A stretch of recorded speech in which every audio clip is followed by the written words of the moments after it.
ठीक है, कुछ एक्सपेरिमेंट किया है स्पीकर्स के साथ में, तो है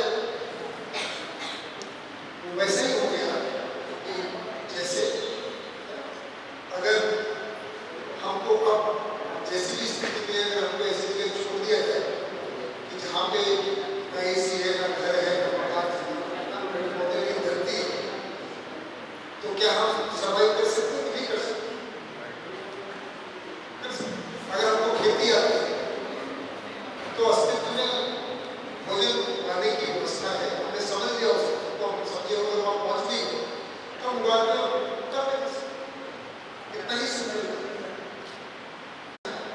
और जो सुख की यात्रा है समझने से जुड़ी हुई, तो समझने की प्रक्रिया है जो तुमने बात की, और समझने की वस्तु है, तो समझने की वस्तु अस्तित्व ही है। एक शब्द में बोलेंगे समझना किसको, अस्तित्व को समझना है, क्योंकि हम अस्तित्व के भाग हैं।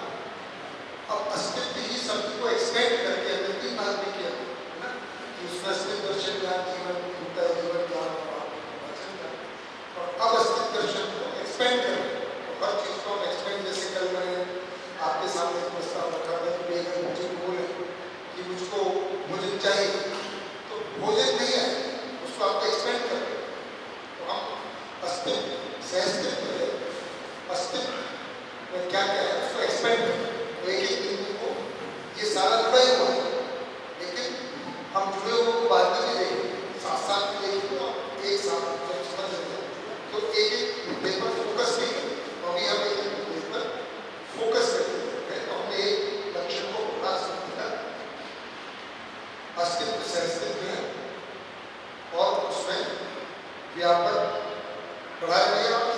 आपको मैं थोड़ा जवाब देने को और पढ़ाई सही। नमस्कार, ठीक है भाई, अभी ठीक, अब ठीक है।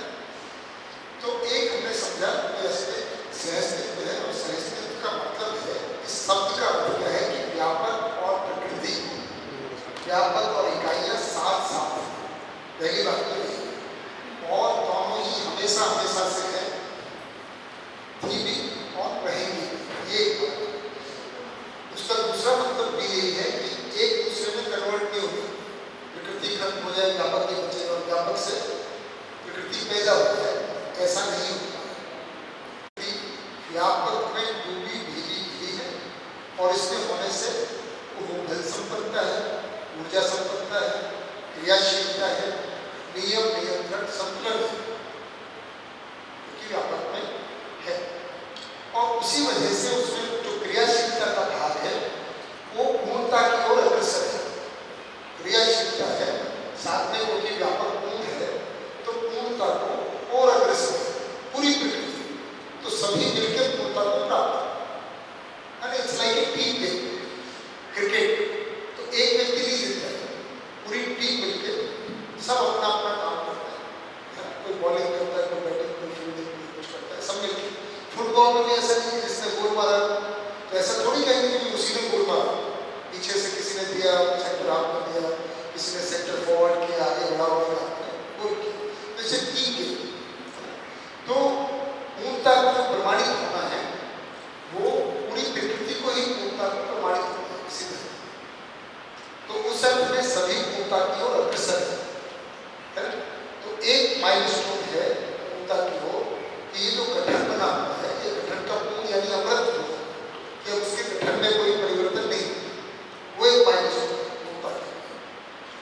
दूसरा, ये जो सारा एफर्ट है ना, क्रिया पूर्णता यानी वो समझदार हो जाए, अनुभव की क्रिया हो जाए, जो जीवन में 10 क्रिया है, तो यहाँ जीवन करने का क्रिया हुआ, जीवन में 10 क्रियाएं हो जाए, जागृत हो जाए, उसको क्रिया पूर्णता।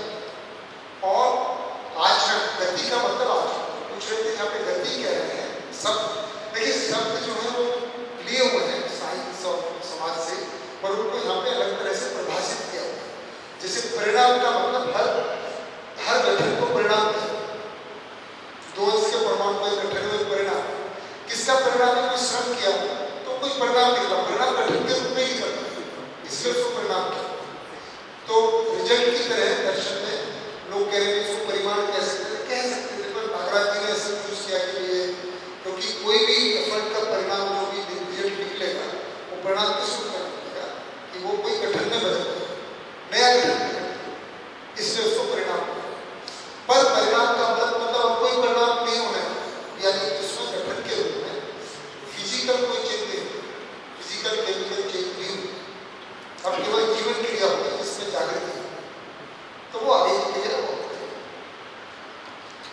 दूसरा माइलस्टोन कि उसमें जागृति हो जाए, दसों किया तो फिर आचरण को प्रमाणित कर दो। ये आचरण है तो आचरण का अंतिम पॉइंट क्या होगा? आचरण है ना। तो मानव में प्रकृति में इसको कैसे, इसको आगे देखेंगे मूलताओं का और क्या विस्तार है, इसको हम देखेंगे। यहाँ पर किसी को कोई और मुद्दा शेयरिंग करने का भी मन करता हो कि हाँ आपको समझ आ गया, पर वो तो कल करेंगे, आज चर्चा होगी और शेयरिंग का भाग कल नहीं रखेंगे, सुधर थोड़ा शॉर्ट है ना। अभी हम कोई मुद्दा आज माइक कर हो जाए,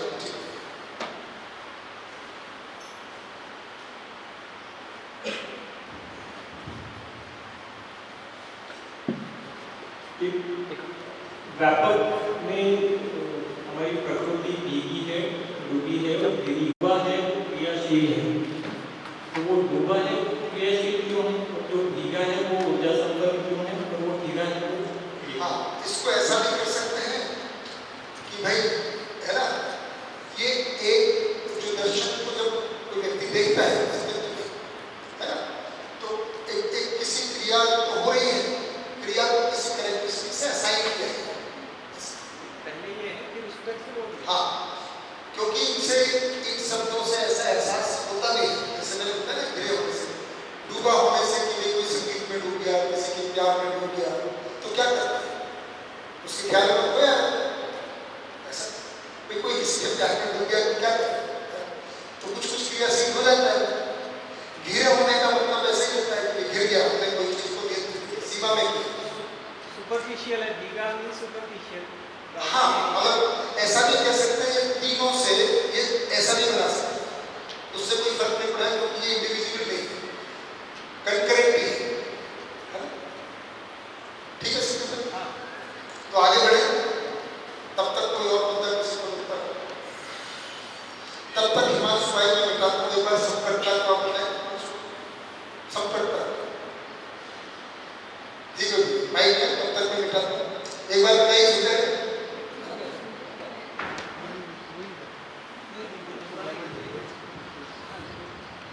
कल तो मैं था नहीं, तो नहीं है, लेकिन आज मैं तो कि हम मैं हूँ, ये हर किसी को पता है कि मैं हूँ, मैं जीना चाहता हूँ, मैं सुख लो जीना चाहता हूँ।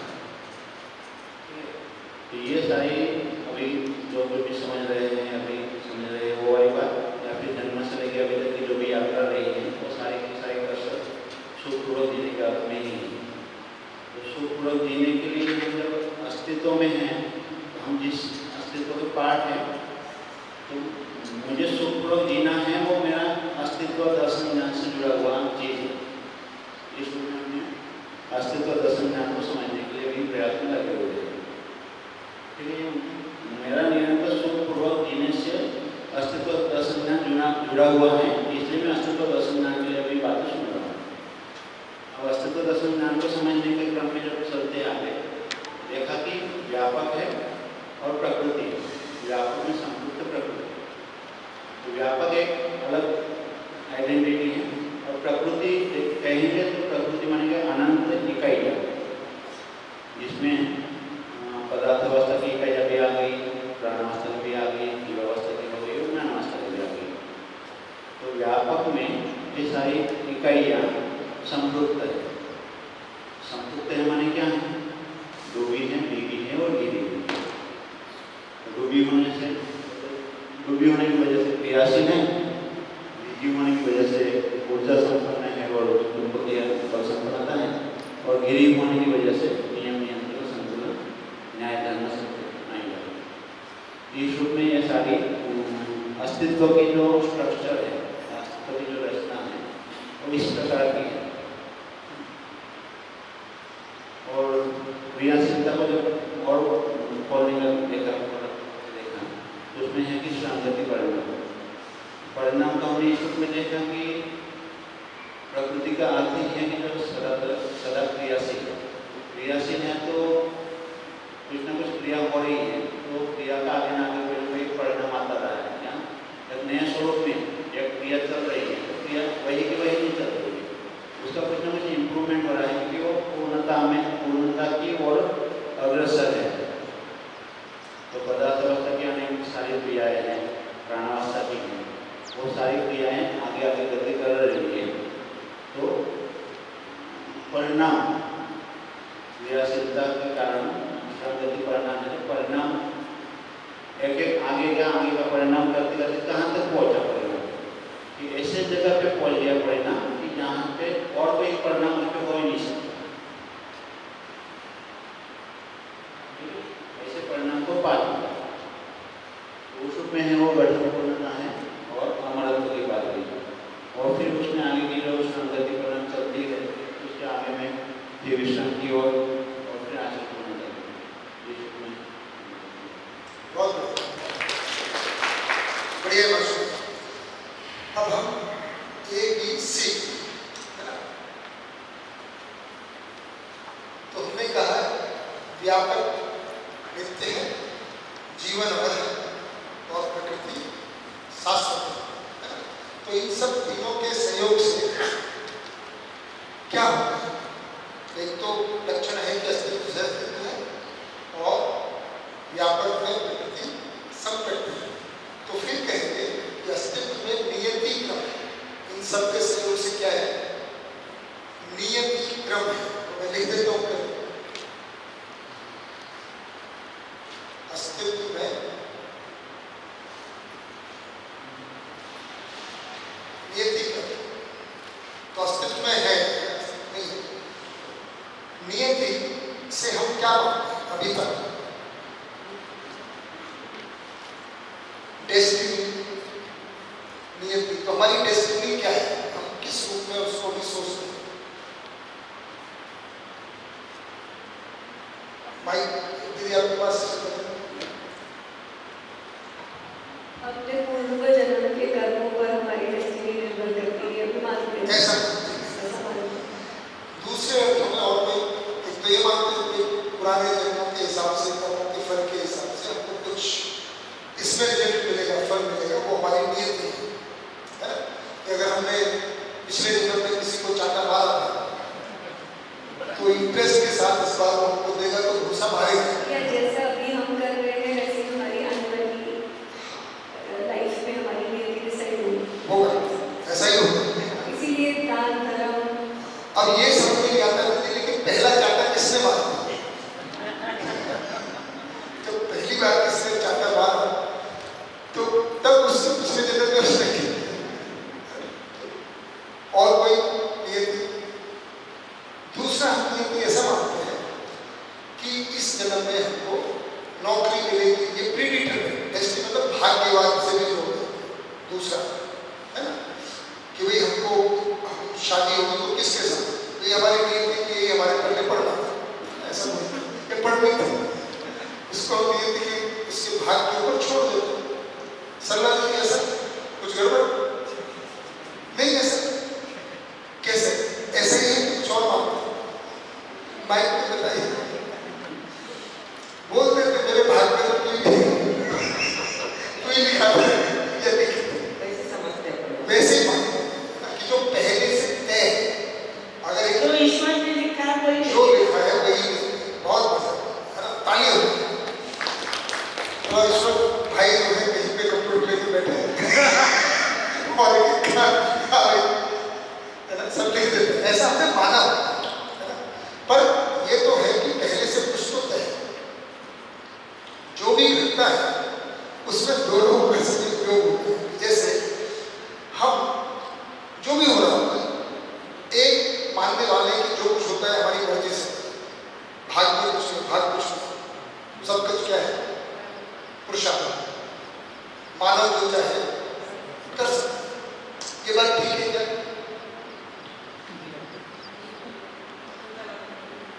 है सब जगह लागू है। बिल्कुल, थोड़ी शांति आगे क्या करता है? सुरेखा दीदी कहाँ है? सुरेखा, अरे सुरेखा दीदी कहाँ है? दूसरी वाली सुरेखा। हाँ, क्या बात सही है? सही है कि हर आदमी कर सकता है सब कुछ। और एक दूसरी मान्यता है कि आपका हाथ में कुछ नहीं है, ईश्वर की मर्जी के बिना पत्ता तक ईश्वर। अब इन दोनों में कौन सी बात? ये दोनों मानने वाले लड़ते हैं, झगड़ते हैं, जो कुछ होता है ईश्वर की मर्जी से लिखा हुआ है, सब कुछ तय है ना, हम तो केवल भुगतते हैं और दूसरे कहते हैं कि ऐसा कुछ नहीं है, जो चाहे। दोनों ही बातें ठीक, सही क्या है, पहले से तय क्या है? जो पहले से तय है उसी को नियति कहते हैं। अब तय क्या है? तो अभी हम मानते हैं कि भाई किसकी शादी किसके साथ होगी, वो होनी है, ऐसा कुछ कहते हैं। कोई डिसाइड नहीं कर रहा है कि तुमको बेटा मजा चखाना है, तो ऐसे ही ढूंढेंगे जिसको कीमत झेलते हो।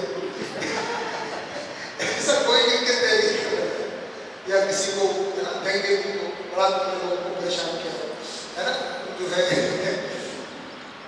जो बहू थी, कभी सास नहीं कभी बहू थी, ऐसा बोलते हैं कि तुमने अपनी सास को बहुत परेशान किया, तुमको ऐसी बहू मिलेगी जो तुमको खूब बेहतर।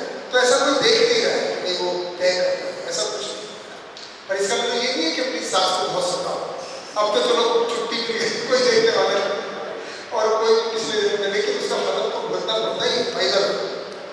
जो हम करते हैं सोचते हैं उसका फल हमको जरूर, जो सकीना दीदी ने पूछा था ना, कर्म फल, ये भी बचा हुआ है क्वेश्चन के रूप में, ये रहेगा या तो 4 दिन में हो जाएगा पर ये रहेगा।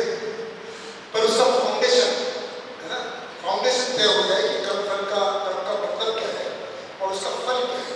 इसको तय करने से पहले उसका जो बिल्डिंग ब्लॉक्स है, पहले हम उसको बना लें कि एग्जिस्टेंस में नियम क्या है, वो क्या है, फिर हम तय करेंगे।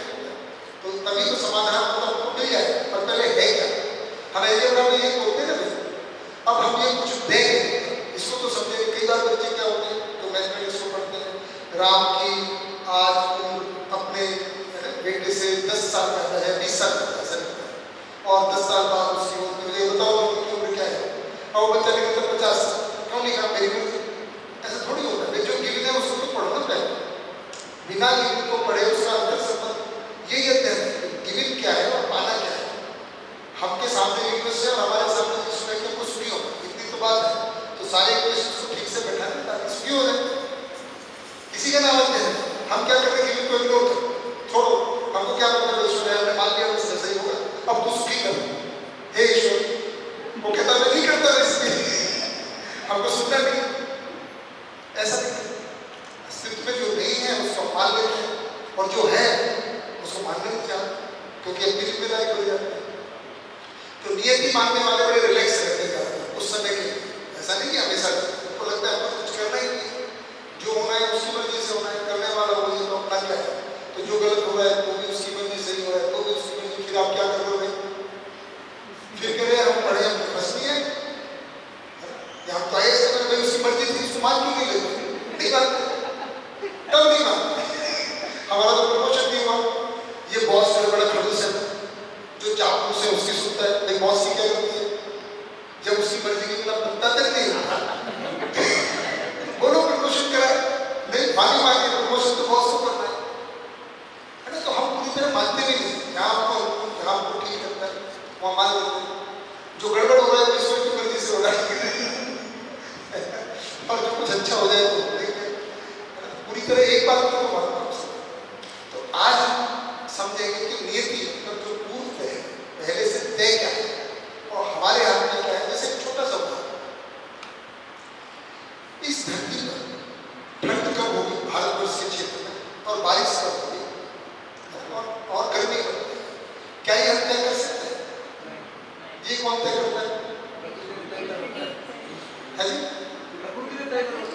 वो सूरज के चारों ओर धरती 23 एक्सिस पे झुकी हुई है, जैसी स्थिति बनी हुई है वो अपने अक्ष में घूमती है, सूरज के साथ तरफ चक्कर लगाती है, उससे तय होता है। उसमें आप कुछ नहीं कर सकते, मैं कुछ नहीं कर सकता, दुनिया की कोई ताकत कुछ नहीं। ऐसा है, उसको बदल के दिखाएंगे, पर इसका मतलब ये है कि आप कुछ नहीं कर सकते। नहीं, अब बारिश आ रही है और आपका मन कर रहा है भीगने का, भीगो, अगर भीगने का नहीं छाता ले जाए, अब ये आपके हाथ में। अब लोग कहते हैं आज ही बारिश होगी, देखो आज निकले और बारिश, क्या आपके निकलने से थोड़ी बारिश का अपना रूटीन है, लोग गाली देते रहते हैं, देखो आज ही हमको निकलना था, क्या 2 दिन तो नहीं हुई थी, जैसे हमारी वजह से सर्दी हो रही है, अब आपकी मर्जी है, सर्दी तो आएगी। जो टेम्परेचर नागपुर का बनता है, सर्किल है, जो यवतमाल का है, जो दिल्ली का है, हर एक जगह का अपना एक क्रम है। वही किस वजह से धरती अपने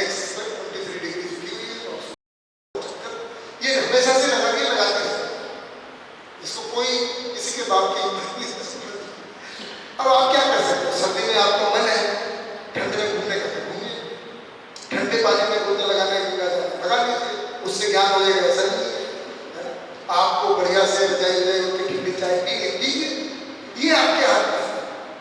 ठंड ना पड़े आपके हाथ में, वो उसका नियम होते हैं। तो कुछ चीजें पहले से तय हैं, कुछ में आपके पास कर्म स्वतंत्रता है, उसको दोनों को जांच सकते हैं कि हमारी स्वतंत्रता क्या है और तय क्या है, किसके साथ साबित होगी। हमारा बच्चा बेटा होगा कि बेटी होगी, पहले तो ये बड़ा गड़बड़ है, बेटी तो बड़ा अच्छा कर्म किया था, आजकल तो सब बराबर हो गया, पहले इसी मान्यता है। तो हमने कोई नौकरी लग गई, कोई अच्छा कर्म कर सकते, तो सब एक सिस्टम है ना, और ये सिस्टम हर व्यक्ति का अलग है, ये तो मानव कृत सिस्टम है ना। तो इसका ईश्वर से कोई लेना देना नहीं, उसने कभी नहीं सोचा होगा। ऐसे तो ईश्वर करता है जो ईश्वर हमने बताया, जो ईश्वर हमको समझा है, पर जो हम माने रहते हैं कि भाई सब कुछ ईश्वर की मर्जी से होता है। तो ईश्वर ने सोच के रखा था कि 1945 में है ना, नागासाकी में कोई तो आएगा और बम बनाएगा और गिराएगा। क्यों सोचेगा ऐसे ईश्वर कि इतने लाखों लोग मर जाएंगे? उसको क्या सोचने के लिए है जरूरत? आप बताइए। सकीना है जरूरत ऐसे सोचने की? क्यों सोचते? आप दीदी कुछ नहीं लग रही, आप सकीना दीदी के बगल में क्या नाम है? नम्रता, स्मिता, आज ही आई,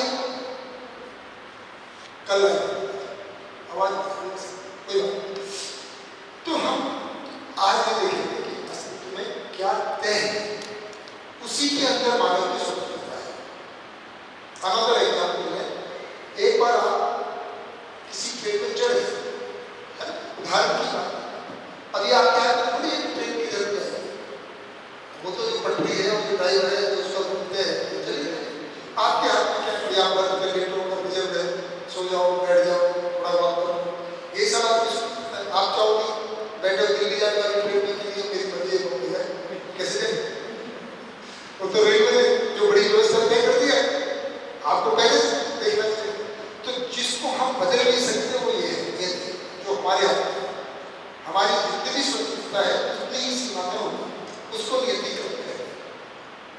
तो अस्तित्व में जो भी घटता है, अस्तित्व से होने से, प्रकृति के व्यापक में संपृक्त होने से जो घटनाएं घटती हैं, जो भी घटता है वो एक सीमा में घटता है, उस सीमा का नाम है नियति। और उसमें केवल 5 ही तरह की घटनाएं घटती हैं, सब मिला, तो उसको हम कहते हैं विकास क्रम, है ना। फिर एक माइलस्टोन आता है विकास,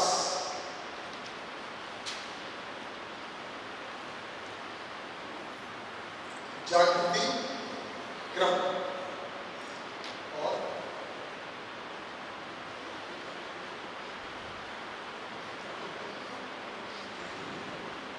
मैंने 5 शब्द लिखे हैं, 2 4 4 विकास क्रम, विकास, जागृति क्रम, जागृति या जागृति के अनुसार, इस नियम के अनुसार, जिसको हम नियति कह रहे हैं, तय। और ये हमने तय नहीं किया, किसी साइंटिस्ट ने तय नहीं किया, किसी महापुरुष ने तय नहीं किया, किसी से ये अस्तित्व है, प्रकृति व्यापक में संपन्न है, उसके फलन में ये घटता है। अस्तित्व सहस्तित्व परम नियम है, प्रकृति व्यापक में संपन्न एक दूसरा नियम है। इन दोनों नियमों को सहयोग से ये सब घटता है, फिर बहुत सारे नियमों का इसमें पालन है, ये घटना है। अब इसको एक स्टेप को हम देखेंगे और ये इसके साथ जुड़ा हुआ है। मैंने जैसे बताया ये हम फोकस करके किसी, अब हम नियति को देख रहे हैं, पर ये जुड़ा हुआ है, संपन्नता भी है इसके साथ। तो हम कहें कि विकास किसमें होता है, तो परमाणु से शुरू होता है, परमाणु में विकास होता है। अब परमाणु किसको कह रहे हैं? बहुत सिंपल चीज है, कोई बड़ी बात नहीं है। परमाणु का मतलब सिर्फ इतना ही है कि ये इमेजिन करें कि ये जितनी भी रचनाएं हैं, मैंने सुबह बताया कि सभी अणुओं से बनी हुई है, अणु परमाणु से मिलकर बना होता है, और परमाणु में अंश होते हैं। तो एक अंश अगर केंद्र में आ जाए, है ना, और एक अंश इसके चारों ओर से घूमने लग जाए। तो ये मैंने काल्पनिक रियलिटी में नहीं होता है, गतिपथ बनाया है ना, ऑर्बिट। ये क्या कहेंगे इसको? परमाणु। सिंपल। अगर कहीं पे आदमी इसको तोड़ देता है तो यह छूट जाएगा। मान लो हाइड्रोजन को कहीं हमने किसी बहुत टेम्परेचर लैब में तोड़ दिया तो अंशों में हो जाएगा, और ये रैंडम मोशन करेंगे तो फिर परमाणु नहीं है, वो दोनों किसने रैंडम मोशन, वो भीड़ है, अब वो कोई गठन में नहीं। इस रचना को ही परमाणु कह लो, इसका नाम है। क्या नाम है? कौन सा परमाणु? हाइड्रोजन। इसका हमने नाम दिया है हाइड्रोजन। अब ये हाइड्रोजन का परमाणु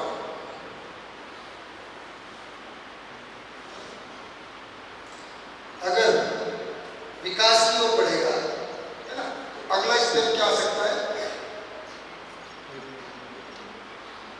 दो इधर हो जाए और दो इधर हो जाए।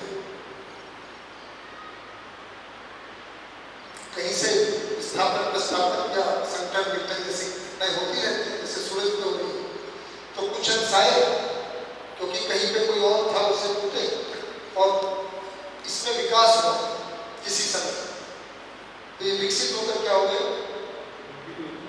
हीलियम बन गया। ऐसे ही करते करते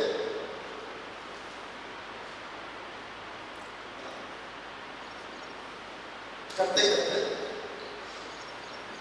आयरन, ये है ना, गोल्ड, एल्यूमिनियम, फिर बहुत जाके हैवी एटम्स बन जाते हैं। तो ये परमाणु में विकास क्रम, इसको हम विकास क्रम कहते हैं। तो ये परमाणु में विकास क्रम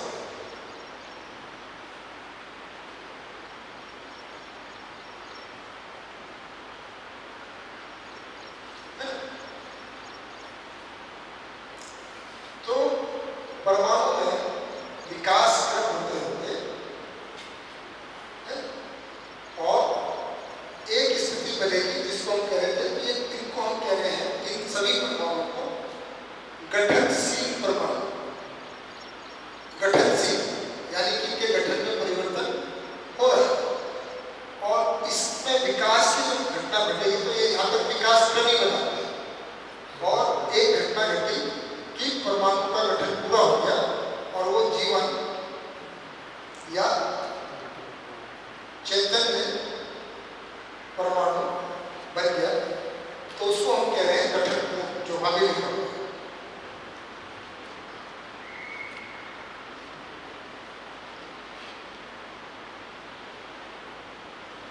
तो इसको कह रहे हैं हम परमाणु में विकास होते होते, है ना।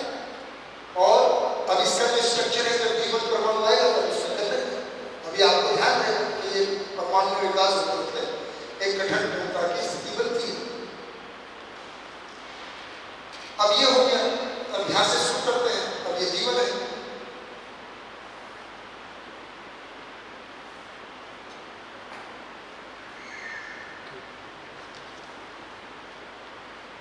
इसमें क्या हुआ विकास होते होते? अब ये इसका इस घटना को विकास कहते हैं। तो ये यहाँ तक पूरा विकास क्रम है और ये विकास। अब यहाँ पे जैसे ये जीवन बन गया, यहाँ से जागृति क्रम शुरू हो गया। तो ये जीवन परमाणु है ना, जीव, जानवर, पशु, पक्षी का शरीर चलाएगा, वहां से इसकी शुरुआत होगी। भ्रमित मानव में आएगा,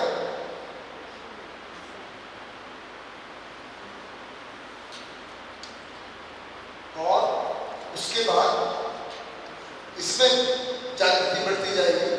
तो उसको जागृति कहें। तो इधर से भ्रमित मानव, फिर हम कह रहे हैं कि अनुभव संपन्न मानव।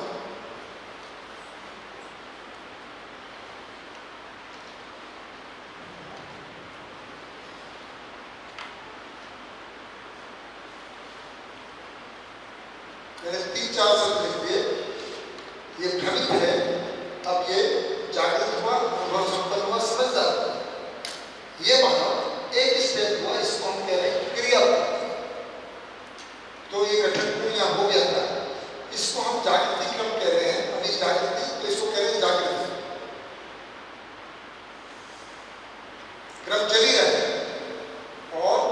जागृति पूर्णता के लिए ये आगे और जीता है, जागृति को प्रमाणित करता है ना, जागृति का प्रमाण देता है।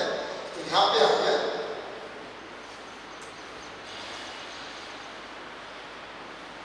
तो इसमें क्या होगा, इसको जो भ्रमित मानव है, अगर ये समझदार हो गया, इसको हम मानव कहते हैं और इसको दिव्य मानव कहते हैं। और इसके बीच में एक और स्टेप होगा, देव मानव। इनमें क्या फर्क है, अब इनको आगे बोलेंगे, पर आपका स्टेप्स मिल जाए भाई। एक पूरा जो नियत है, जो फ्लो है, वो क्या है? इट इज लाइक कि हिमालय से नदी जाए तो बहते हुए कहाँ जाके मिलेगी? समुद्र में। उसका एक फ्लो नेचुरल है। इसी तरह एग्जिस्टेंस है ना, इसी क्रम में विकास होगा। जहां भी होगा, किसी भी धरती पे होगा, उसका जो क्रम होगा वो ये रैंडम कुछ नहीं, एक नियम है। तो विकास का विकास और जागृति क्रम जागृति, है ना, ये स्थितियां हैं।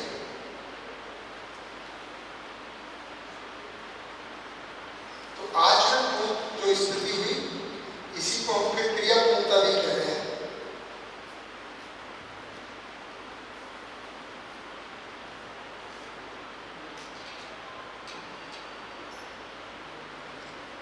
तो ये परमाणु में हुआ, ये जीवन परमाणु में हुआ। अब उसके पहले एक और है, इन दोनों के बीच में विकास और जागृति क्रम के बीच में एक और क्रम बनता है ना, जो पहले मैंने बताया था कि वो उसको यहाँ कर लेते हैं, तो यहाँ तो जीवन हो गया। ये पैरेलल नहीं चलता है किसी भी धरती में। क्या कि दो कोशिका जो रासायनिक क्रिया का होता है और इसमें विकास होता है, तो पेड़ पौधे, जीव जानवर के शरीर, जीव शरीर, मानव शरीर, और मानव शरीर को जब हम कह रहे हैं तो इसमें जो मानव का ब्रेन है, मस्तिष्क है, तो सबसे ज्यादा जो रचना, इसको हम कहेंगे रचना, एक शब्द लेकर, तो ये परमाणु में पूर्णता है, ये जीवन यानी कि मानव में पूर्णता होगी जीवन में। और ये रचना की जो पूर्णता है कि मानव शरीर की जो रचना है, उसके सबसे ज्यादा पूर्णता मानव का ब्रेन, सबसे अधिक विकसित रासायनिक जो वस्तु है, प्राण अवस्था की वस्तु है शरीर में, ये ब्रेन है। तो मानव शरीर दो कोशिका से शुरू होकर या एक कोशिका से शुरू होकर जितने भी रचना में विकास होता है, तो ये विकास और जागृति का जो पूरा स्वरूप है ना, ये जो हमने यहाँ लिखा, उसी को एक नियति क्रम, मतलब बाउंड्री का है, यहाँ से लेकर यहाँ पर जितनी भी क्रियाएं घटेंगी वो यहाँ से लेकर इतने तक की रहेंगी।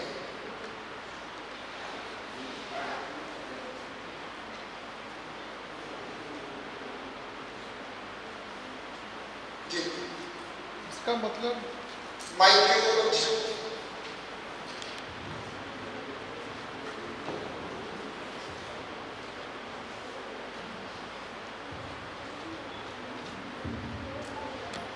इसका मतलब जो समझ में आ रहा है नहीं भी आ रहा है।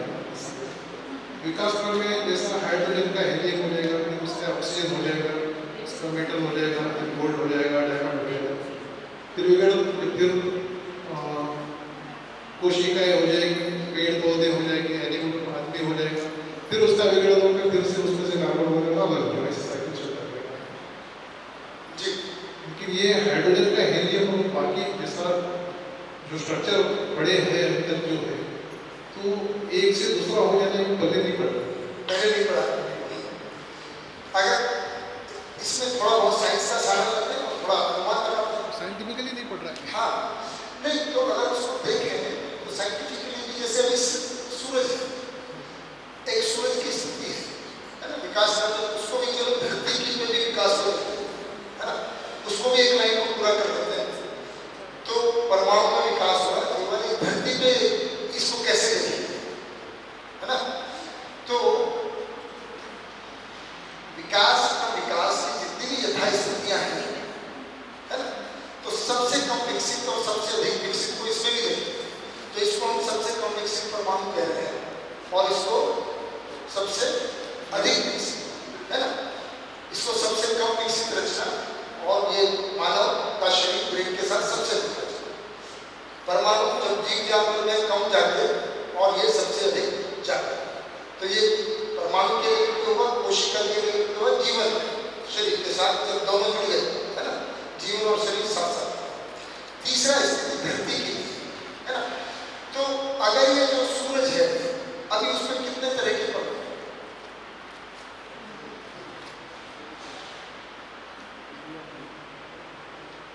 वहां से शुरू करते हैं। तो सबसे कम विकसित धरती जो हो सकती है, आप सोचे, मैं केवल ये जागृति क्रिया पूर्णता को आपने लिख लिया है, मैं इसको मिटाने वाला हूं ताकि एक लाइन और बचे बढ़े। ठीक है, ध्यान दें सती भाई, आप जरूर ध्यान दें, तो वो फिर चार्ट में आपको लगेगा वो कहाँ चला गया। मैं इसको मिटाने वाला हूँ, है ना। और पिक्चर लेना है तो ले लीजिए, फिर ऐसा लगेगा कि यही इसका इस वाले का।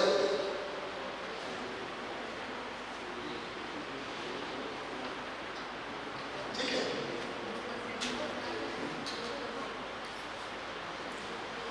जागृत अनुभव मानव को लिखा ही हुआ है।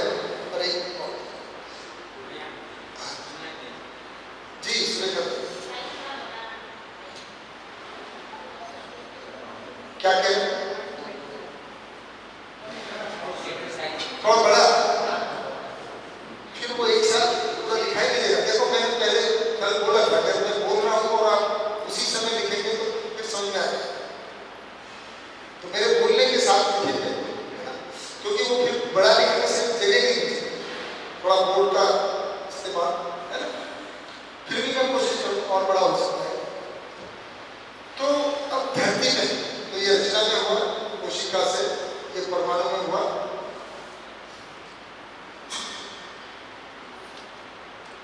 धरती, किसी भी धरती पर विकास जारी कैसे, तो अब ये परमाणु है, अब धरती बनेगी तो ये सब चीजों से ही धरती बनेगी, चार अवस्थाएं धरती पर, है ना। लेकिन सबसे कम विकसित धरती किसको कहेंगे, सूरज। और सूरज में कम से कम 2-3 तरह के परमाणु हैं। अगर पूरे यूनिवर्स को देखा जाए तो उसमें बहुत सारी ऐसी धरतियां केवल हाइड्रोजन के एटम या मॉलिक्यूल्स ओनली है। तो सबसे कम विकसित हमारे हिसाब से हो गई जो केवल H2। इसमें प्रेशर, टेम्परेचर, दबाव, प्रेशर से जो अपने आप टेम्परेचर बढ़ता है, वो कुछ एक्सप्लोजन होता ही रहता है इन सब चीजों में। तारे बढ़ते, जन्म लेते, जो बोलते रहते हैं, जन्म लेने का मतलब है कि धरती में कहीं से चिंगारी हुई अपने आप, और वो दबाव से, प्रेशर से टेम्परेचर बढ़ा, टेम्परेचर से एक्शन शुरू हुआ, और ये सूरज बन गई। न्यूक्लियर रिएक्शन चालू हुई, हाइड्रोजन, हीलियम। तो ये जो बनने का बात है, तो जब हम एस्ट्रोनॉमी पढ़ेंगे तो उसमें ये बनते बिगड़ते हैं, है ना श्याम भाई। तो ये जो प्रक्रिया बताते हैं, अभी भी जो तारों के बने उसमें बताते रहते हैं। तो ऐसा बताते हैं कि सूरज अगर कुछ दिनों के बाद में, करोड़ों साल बाद, ऐसा कि कल परसों होने वाला है, अगर ठंडा हो गया तो धीरे धीरे उसमें और तरह के परमाणु आते चले, है ना। तो ये बनने वाली बात है।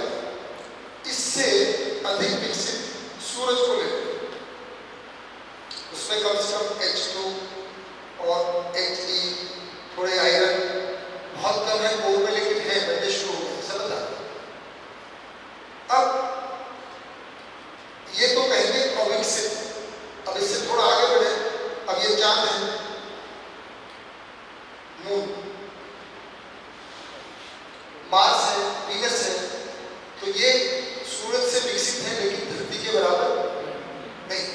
तो ये अर्धविकसित अल्पविकसित बोलते चले गए। ठीक है, अब हमारी पृथ्वी आ गई।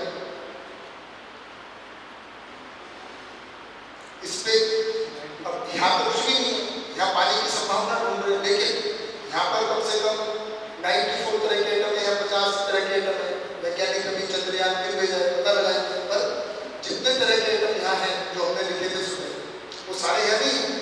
यहाँ पर 3-4 प्रकार के, यहाँ पर एक ही प्रकार का है। तो जितने ज्यादा एटम हो सकते हैं उतना विकास धरती का भी होगा। अब ये धरती, हमारी जो पृथ्वी है, ये 4 अवस्थाएं इसमें आ गई। पदार्थ, प्राण भी है, जीव भी है और ज्ञान भी है। मून पे कुछ नहीं है, वीनस पे कुछ नहीं है, मार्स पे कुछ नहीं है। हो सकता है कोई और धरती हो, हमारे सोलर सिस्टम में नहीं है, लेकिन एग्जिस्टेंस में हो सकती है जिसमें केवल अभी पेड़ पौधे आते हैं। और कोई ऐसी धरती भी हो सकती है जिसमें पेड़ पौधे आ रहे हैं, जानवर भी आ रहे हैं और डायनासोर घूम रहे हैं। एग्जिस्टेंस में ऐसी धरती हो सकती है। हमने उसको जब मान लिया, हम सीधे अपनी धरती पे आ गए, पर अभी इसमें ज्यादातर भ्रमित लोग हैं। विज्ञान जो अवस्था है ज्यादातर भ्रमित है। इससे आगे की जो इसकी विकास की जाए, इसका जो विकास धरती में जो विकास है जागृति, क्या होगा कि जागृति की परंपरा बन जाए, और वो होगी कि 4 अवस्था तो है ही है, प्लस ये तो है ही भ्रमित, कुछ जागृत मानव आ जाए।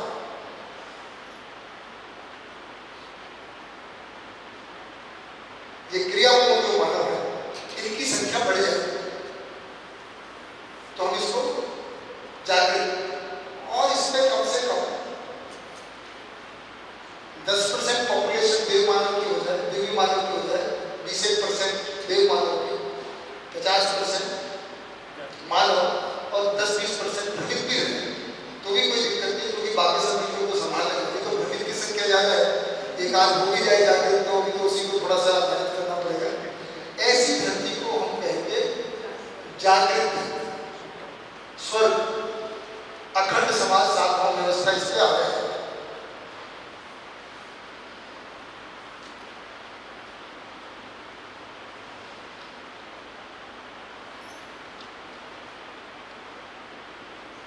जो कल मैंने एक शब्द बोला था कि इसका फल परिणाम क्या होगा, तो ये धरती पूरी हम पहुंच गई तो ये जागृत धरती हो गई, दिव्य धरती हो गई। इसके आगे क्या होगा?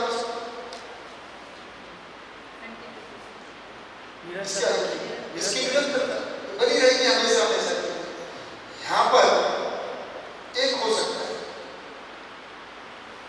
यहाँ पर अगर अभी न्यूक्लियर वार यदि हो गया तो इसका क्या होगा? पीछे तो ये ह्रास हो गया, जो अच्छी स्थिति में थी तो ये ह्रास होगा। मान लीजिए केवल मैंने पहले बताया इतना ही झगड़ा हुआ कि केवल मानव मिट गया, कोई बात नहीं, बहुत जल्दी मानव आ जाएगा, क्योंकि जीवन तो यही चलते रहेंगे। शरीर का विकास होगा, जीव जानवरों से फिर मानव का शरीर आ जाएगा, फिर हो जाएगा। आपने इसको सारे बम एक साथ छोड़ दिए और सीधा ही यहाँ पहुंच गया, सूरज बना दिया।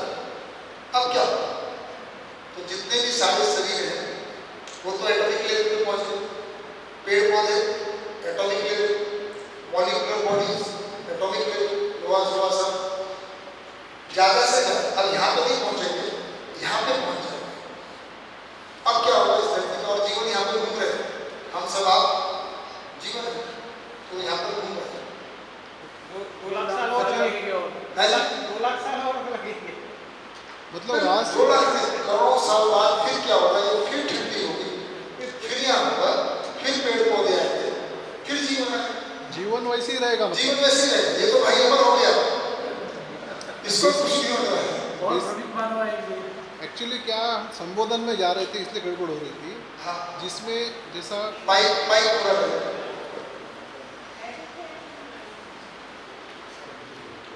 एक्चुअली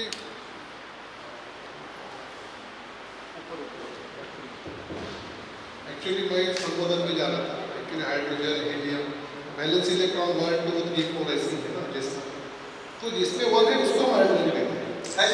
जिसमें वैलेंसी इलेक्ट्रॉन 1 है उसको हम हाइड्रोजन कहते हैं, हाँ जिसमें 2 है उसको हीलियम कहते हैं, तो ये ऐसा 4 है जिसको कार्बन कहेंगे, ऐसा वो इस तरह से। तो वो हमने नाम दिया, मैं संबोधन में जा रहा था, हाँ, मैं आपने दिया।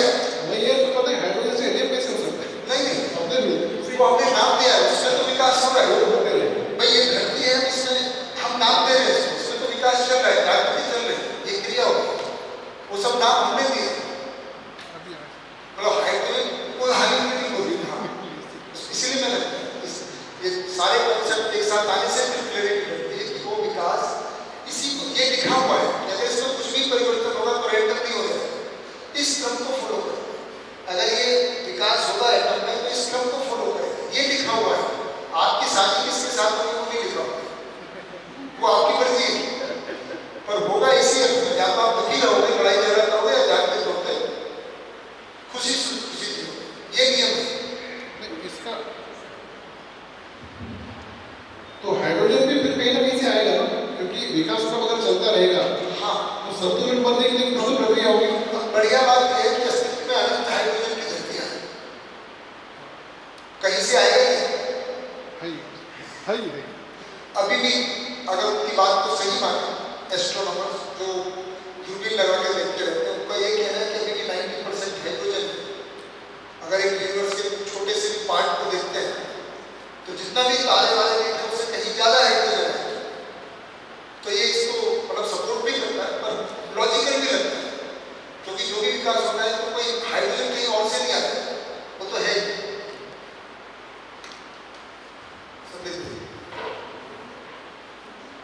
ये जीवन चैतन्य परमाणु कैसे विकसित होता है, यानी ये क्रम में होगा, तो उसकी आइडेंटिटी क्या है, क्या उसकी कैरेक्टरिस्टिक्स क्या है? इसको जीवन ज्ञान का मतलब ही है, तो ये अलग टॉपिक रखा हुआ है, थोड़ा बड़ा समझ आ जाए, उसके अंदर जीवन को देखें, पहले एक बड़े रूप में समझते, तो इसको करेक्ट।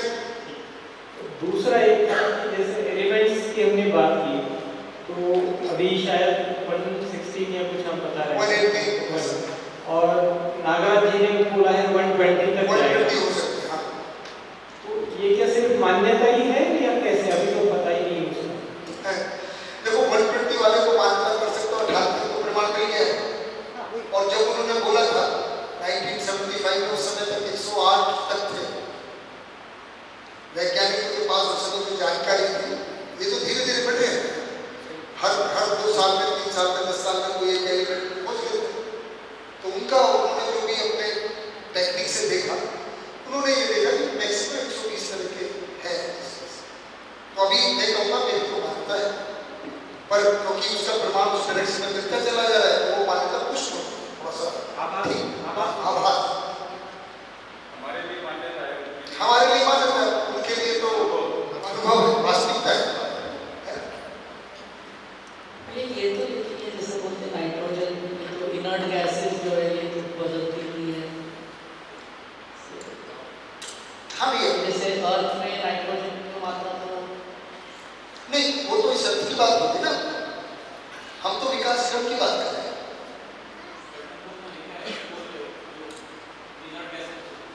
हाँ, उनको गठन को नहीं कह रहे, उनको नहीं कह रहे, उनका भी गठन वैसा है, पर उनमें चैतन्यता नहीं है। जैसे हीलियम है, उसको इनर्ट गैस कहते हैं, हीलियम के बाद शायद न्यूट्रॉन है या ऐसा, उनको नहीं। हालांकि वो तो वैसे रहेगी, वो तो वैसे नहीं, हीलियम का विकास तो होगा ना, नहीं वो विकास क्रम में है। हाँ, विकास क्रम में हर चीज, पर सारे एटम जीवन बनेंगे, मैंने पहले बोला ऐसा नहीं, पर उनमें कभी कोई ऐसा नहीं कर सकते। हाँ, आज नहीं है, आज नहीं, कभी लाखों करोड़ों साल बाद कुछ घटना घटे, हो सकता है किसी, पर जीवन में कभी नहीं हो सकता, इसलिए वो अमर है, इसलिए उसकी गठन की पूर्णता है।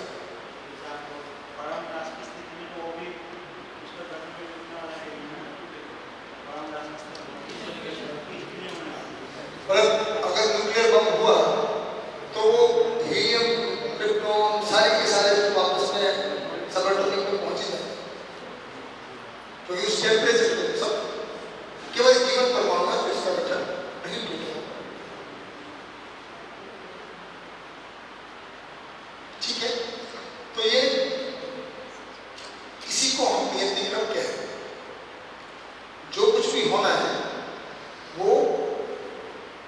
इसी सीमा में होना है। अगर ये अब यहाँ पहुंच गए तो यहाँ वापस जाने की संभावना नहीं है ना, क्योंकि अब यहाँ पे युद्ध की संभावना ही लगे नहीं, तो इसकी निरंतरता है। अभी ये सुनिश्चित नहीं कर सकते क्योंकि यहाँ पे भ्रमित मानवों की संख्या ज्यादा है, लड़ाइयाँ हो ही रही, तो ये जा भी सकते ऐसा, तो ये ह्रास हुआ। इसी तरह ये परमाणु है यहाँ होगा, जो सूरज पे हो रहा है टूट के इधर आ ही सकता है, आप इसको ये टूट के इधर आ ही सकता है, आता ही है, पर इसमें कोई चेंज नहीं हो सकता।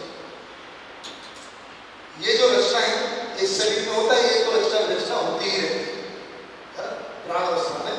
तो ये पूरा नियति क्रम जो कह रहे हैं, विकास का विकास, जागृति क्रम जागृति, इसी को हम कह रहे हैं कि ये इन स्थितियों में एक परमाणु में, रचना में और एक धरती में, ये तीन तरह से विकास का विकास, जागृति क्रम जागृति की घटना घटना है। इसी को नियति क्रम कह रहे हैं। यही पहले से लिखा हुआ है। अगर कुछ हम कहें क्या लिखा हुआ है, आपके नसीब में क्या है, तो नसीब में यही है, इससे बाहर कुछ नहीं हो सकता।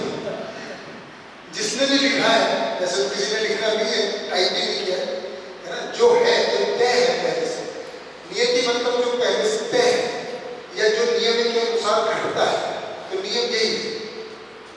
इसी के अंदर में जितनी भी घटनाएं घट रही है, तो हमारी भी जिंदगी में अगर कुछ घट रहा है तो वो घटना हमको जागृत करने के लिए हो रही है, क्योंकि अस्तित्व का नियम है। अगर हमारा पड़ोसी या हमारी बीवी या हमारा पति हमको दुख दे रहा है तो हमको जगा रहा है, जागो, क्यों सोए हो, सुखी हो, हम तो नहीं करेंगे, अपने से हो, वो बता रहे हैं आपको बार, आपने माना हुआ है कि हमको सुखी करो, हम नहीं करेंगे। तो जो भी परिवार में, समाज में जो भी घट रहा है, सब कुछ जागृति के बार बार हमको इशारा दिया जाता है कि आप जागृत हो, आपको तो सुखी होना है, आपको तो मुंह ताक के होना है, कहाँ कुछ बैठ के हुए हो, कब तक मैं आपको सुखी करता रहूँगा या करूँगी, अब मेरा पीछे छोड़ो, समझो जितना कर लिया अब कोई दूसरा प्यार होगा तो जिससे आप यहाँ तक पहुँच पाओ, है ना, ये यात्रा को पूरा करना, जो हमारी यात्रा है, जो नियति में लिखा ही हुआ है। मैं सबको पता नहीं था, अब पता चल गया कि अच्छा इधर जाना है, रास्ता पता चल गया, डायरेक्शन पता चल गया, ठीक। तो इसमें कोई सवाल नहीं, तो मैं अगला नहीं पहुंचूंगा। तो अस्तित्व में नियति क्रम है।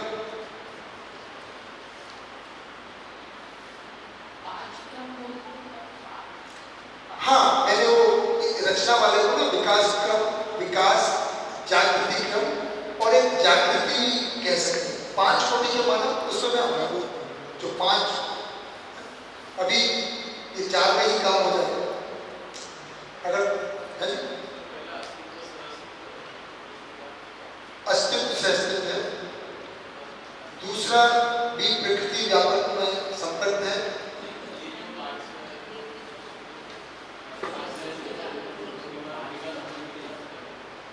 हाँ अच्छा ओके, हाँ उन्होंने ठीक बताया भैया, मुझे याद ही रहा।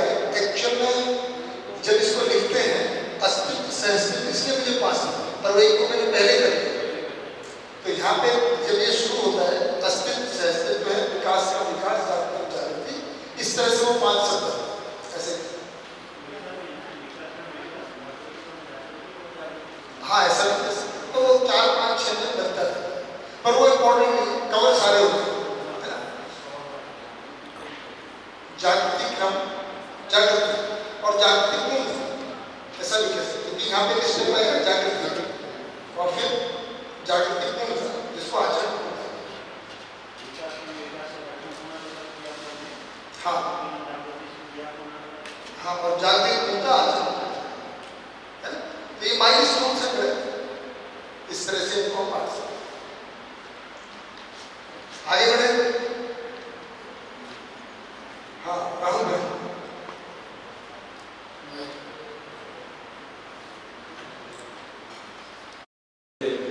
परिचय सुनील से भैया आप लोग जब डिस्कशन कर रहे तो इम्प्लीमेंटेशन में क्या आए, ऐसा क्वेश्चन बारम्बार आता है कि भाई ये तो थ्योरी हम सुन ही रहे, समझने का प्रयास कर रहे हैं, इम्प्लीमेंटेशन में क्या है। तो अभी अभी जो आपने रखा, इसको अगर ठीक से देखा जाए तो करोड़ों साल की जो धरती की यात्रा है, क्योंकि हमारे आजू बाजू में सूरज को देख रहे, मंगल को देख रहे, चांद को देख रहे, वो विकास का दिखता है। और इस धरती पे ये यात्रा पूरी होती हुई अभी हम चारों अवस्थाओं के साथ मानव रूप में ये सबसे स्वर्णिम युग है कि जब इस धरती पे अनुसंधान हुआ है और हम सब लोग ऐसी स्थिति में हैं शरीर की भी कि इसको समझ के अपने इस यात्रा में प्रमाणित करने की स्थिति में आ सकते हैं। भाई ऐसा क्यों करेंगे? तो जैसा भैया ने बोला था, अभी अगर हम क्रम से देखते हैं तो ये धरती का सूरज बनने में ह्रास होने की प्रक्रिया है। और भाई ह्रास कौन कर पाएगा? तो जो गांव में खेती कर रहा है वो तो नहीं कर पाएगा, ठीक से देखा जाए तो। ये जो शिक्षित, अशिक्षित और उच्च शिक्षित जिसको बोल रहे हो, ये अगर क्रम देखते तो सबसे ज्यादा संभावना कौन इसको पलटने की लगती है? हाँ, और अगर उच्च शिक्षित की सबसे ज्यादा संभावना लगती है तो इसका मतलब है कि शिक्षा में कहीं तो गड़बड़ी। ये इसीलिए जो अपन बारंबार शिविर में हो या कहीं पर भी शिक्षा पे काम करने का जो सोचते हैं कि भाई धरती के सारे बच्चे स्कूल में जाएंगे, कम से कम अभी इस स्तर पे तो आ गई है धरती, किसी भी देश में रहेंगे, कहीं पे भी रहेंगे तो स्कूल में तो जाएंगे। अगर स्कूल में इसको अपन बाय सिलेबस है ना, समझदारी पूर्वक बच्चों के एज ग्रुप को देखते हुए, अभी देखिए ये प्रौढ़ वाली भाषा है अगर ठीक से देखा जाए। इसी को हम अभिभावक विद्यालय में फर्स्ट स्टैंडर्ड में भी दे रहे हैं, प्री प्राइमरी में इसके पोएम्स बना के दे रहे हैं और बच्चे बढ़िया से एक्सेप्ट कर रहे हैं, कोई दिक्कत नहीं है। अभी हमको हमारी जो पूर्वक की मान्यता है और इसमें सब वो जो कन्फ्यूजन होता है उसके आधार पर इसको समझने के लिए थोड़ा समय लग सकता है। लेकिन अगर इसको ठीक से देखा जाए तो इस ह्रास से बचने के लिए हम सब लोग जो है इस यात्रा में एक दूसरे की पूरक होते हुए आगे बढ़ सकते हैं, ऐसा लगता है।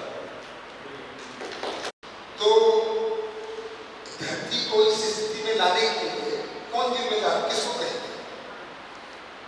कौन जिम्मेदार है? लोग कौन है? जानते हैं तो अपने को नहीं बोल रहे, मैं जिम्मेदार हूं भाई, मैं ही अपने को जानते हैं। अपनी जिम्मेदारी, मैंने कहा है कि अपनी जिम्मेदारी की बात।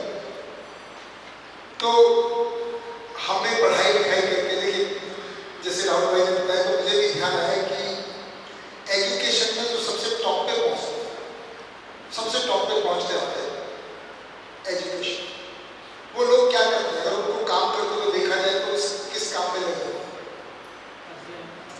मूल रूप से 3 या 4 शिक्षा के स्ट्रीम ही करते हैं, बिल्कुल एजुकेशन वाले। तो एक तो साइंटिस्ट में जो टॉप पे जाते हैं, top scientist, technocrats, bureaucrats, MBA वगैरह, फाइनेंस, बिजनेस की तरफ जाते हैं। तो अगर इन तीनों चारों को देखें तो सबसे ज्यादा टॉप साइंटिस्ट किस खोज में लगे? मिसाइल अभी 50 किलोमीटर जा सकते हैं तो 100 तक कैसे जाए? 100 तक है तो 150 तक कैसे जाए?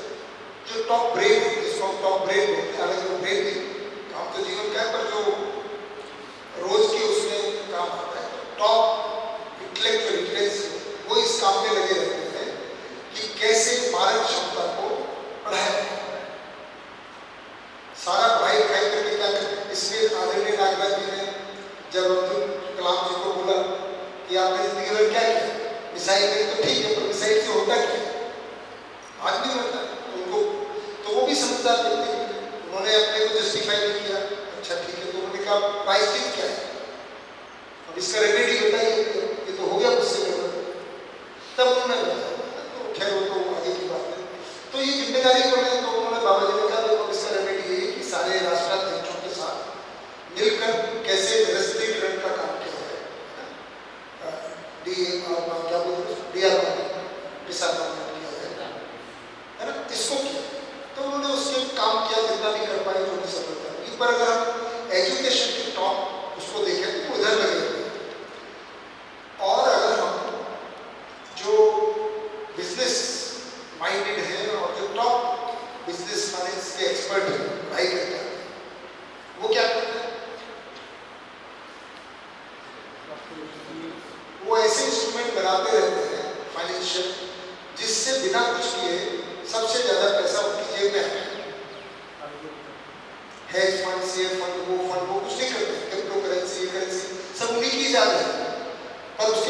किया रहता है हम कुछ ना करें और कैसे सब लोगों का पैसा किसी तरह से तो वो भी शोषण करने वाला। और बाकी बचे टेक्नोक्रेट्स और ब्यूरोक्रेट्स, ये तो साइंटिस्ट हो गए, फाइनेंस एक्सपर्ट हो गए। और पॉलिटिशियन को कहाँ कहेंगे, बहुत लोग तो पॉलिटिशियन को पढ़ा लिखा मानते ही नहीं रहा होते, वो क्या करते हैं, वो इन सब चारों का यूज करते हैं। पॉलिटिशियन का मतलब है जो बिना सबसे कम पढ़े लिखे होते हैं, वो सब पढ़े लिखे लोगों का यूज करते हैं, उनकी अलग अलग एक्सपर्टाइज है। ऐसा थोड़ी कि भाई कोई स्कूल नहीं गया तो पढ़ा लिखा नहीं, उसको भी कहीं से एजुकेशन पूरी है उसकी। टेक्नोक्रेट्स और ब्यूरोक्रेट्स मिलकर जो ये लोग साइंटिस्ट बड़ी निकालते रहते हैं ना, सोशोलॉजिस्ट, उनका पूरा ध्यान सुविधा संपन्न कैसे हुआ जाए और कैसे सबको कर दिया जाए। सुविधा में सुख है, संवेदनाओं में सुख है, ज़्यादातर उनको पैदा कर देंगे और उसको कर देंगे, डेवलपमेंट GDP ये सब काम में लगे रहते हैं, इससे धरती का शोषण होता है। तो एक मारने में लगे हुए, एक शोषण करने में लगे हुए, दूसरे गरीब लोगों को लूटने में लगे। ये मोर और लेस एजुकेशन का, बाकी जो एजुकेटेड नहीं वो क्या करते हैं, जो इतने एजुकेटेड नहीं आज भी पूरे दुनिया क्या करते हैं, उज्जवल भाई क्या करते हैं, माइक जिनके पास है वो बता दो, तो माइक कहीं ले जाने की जरूरत नहीं, जिनके पास भी माइक है वो बोल रहे हैं। एक्सप्लॉइटेड हो रहे हैं, वो या तो खेती कर रहे हैं, कपड़ा बना रहे हैं, वो जो सुविधा की चीजें वो बना रहे हैं, वो इस समय उनका योगदान नहीं है, वो जो चल रहा है उसमें योगदान दे रहे हैं।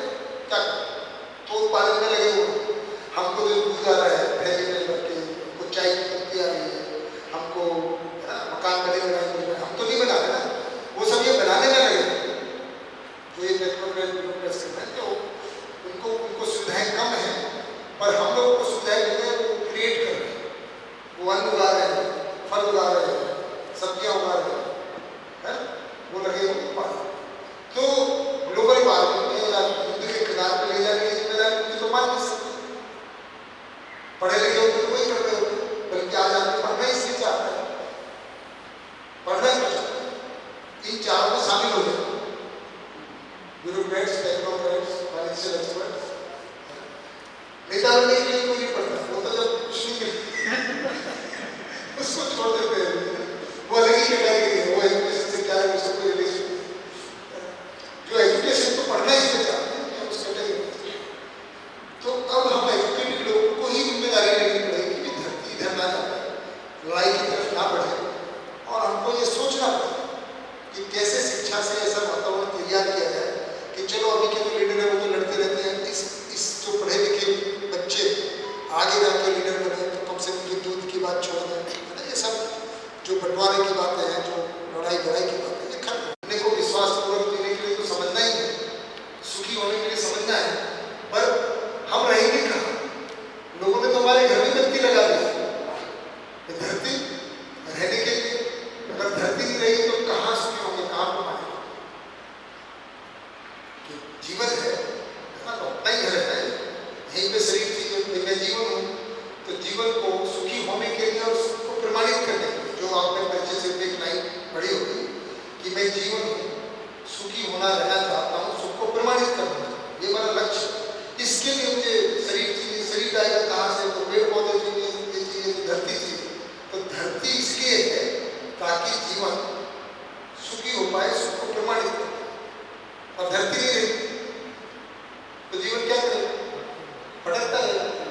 तो जीवन हम लोगों का लिए जो हम जीवन है, धरती घर है, और घर को हमने जिस डाल पर बैठे हैं उसी को हम कितने समझदार मानो समझदार की बेवकूफ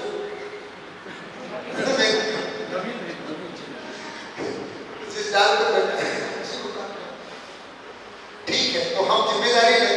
राहुल भाई का ये कहना था कि हमारी जिम्मेदारी इतनी बनती है कि पहले तो खुद सुखी हो, खुद समझ लें, और वो तब समझ में आएगा जब अस्तित्व में हर चीज का प्रयोजन। अब हमको समझ में आएगा कि कोई चीज क्यों है, ये है ना। कई बार मैं बोलते लोग मच्छर का क्या प्रयोजन, मच्छर क्यों भाई, वो मच्छर अब समझ में आएगा, विकास करने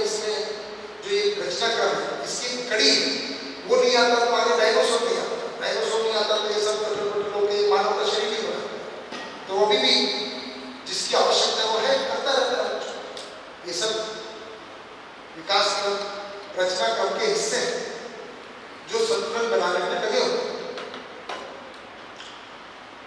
ठीक है, तो हमारा ये नीति क्रम क्या है? विकास का विकास, जागृति का जागृति, उनका एक ही है।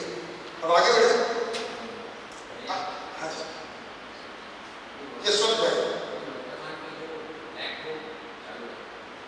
वर्तमान में कोई अंग्रेज भाई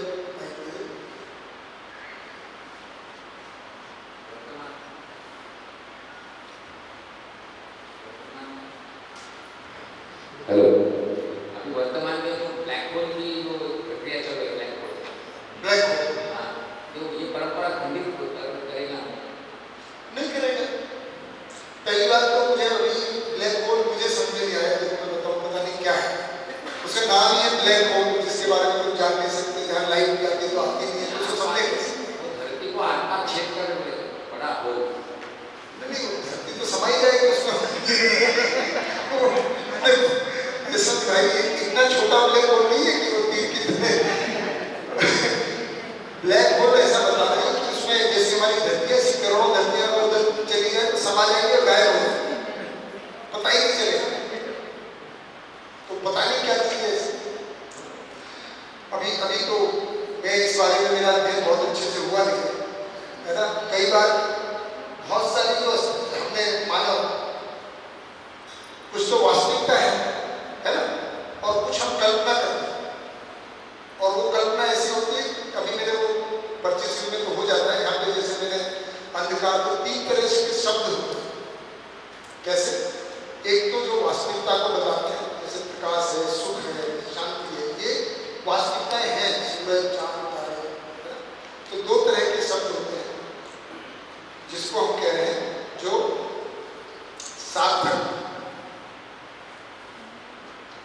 सार्थक मतलब जो है, वास्तविकता को जो बताते हैं, ऐसे सबको हम सार्थक कहते हैं, परिभाषा, जिनमें कोई अर्थ है, कोई वस्तु है। तो ये 2 तरह के होते हैं सार्थक शब्द। तो ये वास्तविकता को बताते हैं जो है, वास्तविकता मतलब है। और ये 2 तरह के होते हैं, इंद्रिय गोचर और ज्ञान गोचर। जैसे सुख है तो इंद्रियों से नहीं समझ में आएगा, लेकिन पेन है, इंद्रियों से आंख से दिखता है ना, ध्वनि है, कान से सुनती है, तो इंद्रियों से हमको कुछ वास्तविकता पकड़ में आती है, पर कुछ केवल हमको समझ में आता है। सम्मान, स्नेह, मूल्य जो है, मान, ये कोई इंद्रिय से पकड़ में आने वाली चीज नहीं है, तो इनको हम ज्ञान गोचर, तो इनको हम कह रहे हैं सार्थक शब्द। कुछ और इनको भाववाचक भी कह सकते हैं। क्या कह सकते हैं? भाववाचक। दूसरे शब्द है जो अभाववाचक, यानी भाव का अभाव। जैसे अंधेरा है, गड्ढा है, भूख है, तो ये अभाव को बता रहे हैं, कोई चीज की कमी है। भूख खाने का अभाव है ना, क्रोध स्नेह का अभाव है ना, ये अभाववाचक शब्द है। दुख सुख का अभाव। तो ये हो गए दूसरे कैटेगरी के, इनको हम निरर्थक भी बोल सकते हैं या अभाववाचक भी बोल सकते हैं, है ना। जो वास्तविकता है नहीं, उसका अभाव को बता नहीं है, कोई चीज एब्सेंस है, तो ये एब्सेंस होता है।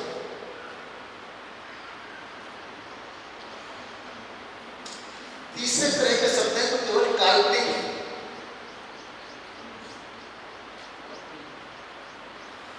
उसमें एक ज्यादा से ज्यादा सुविधा को बताते हैं, है ना। किसको बताते हैं? इसमें भी काल्पनिक में भी जो हमने बना लिया है, अगर एट बेस्ट सुविधा के लिए और बी पूरा का पूरा भ्रम है,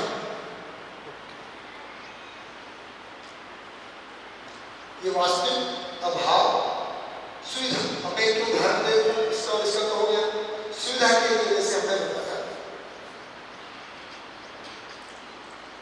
1 किलोग्राम,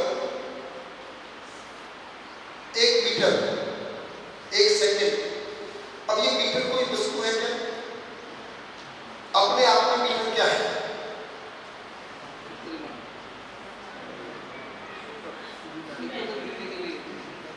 पर अपने आप में कोई वस्तु नहीं है ना, उसको मीटर को किसी वस्तु के साथ जोड़ना पड़ेगा।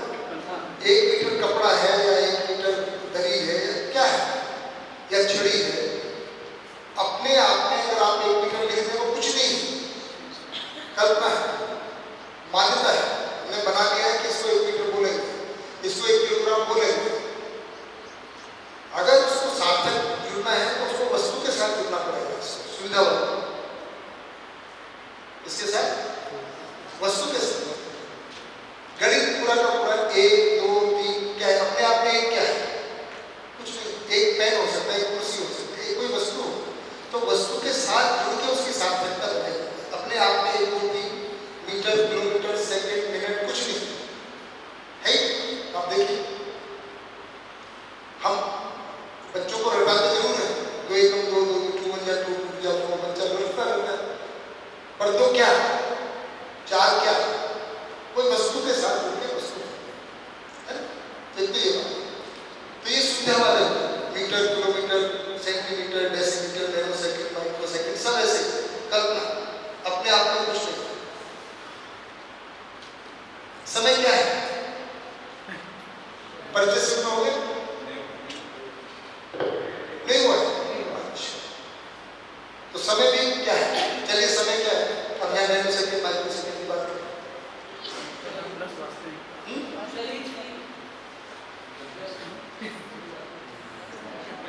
नैनो सेकंड माइक्रो सेकंड ये क्या है? वस्तु तो वास्तविकता की। चलो बड़े से शुरू करते हैं, नैनो सेकंड छोड़ो, आपको एकदम क्लिक कर जाएगा। वर्ष क्या है? ईयर। पृथ्वी का एक चक्कर। क्रिया की अवधि ही समय है, क्रिया की अवधि ही काल है। कोई क्रिया हो रही है, हमने उसको नाप लिया किसी मेजर में, तो सूरज के चारों धरती जो चक्कर लगा रही है, एक चक्कर को हम 1 वर्ष कहते हैं। हमने कहा है, धरती ने नहीं कहा, हमने कहा। आपकी आयु कितनी बेटा? हाँ 21। इसका मतलब क्या है? जिस दिन आप इस धरती पे आई थी तब से लेकर अब तक धरती ने 21 बार चक्कर लगा दिए सूरज के। ये तो बात हुई और कुछ नहीं हुआ है, आप बड़ी हो गई चक्कर।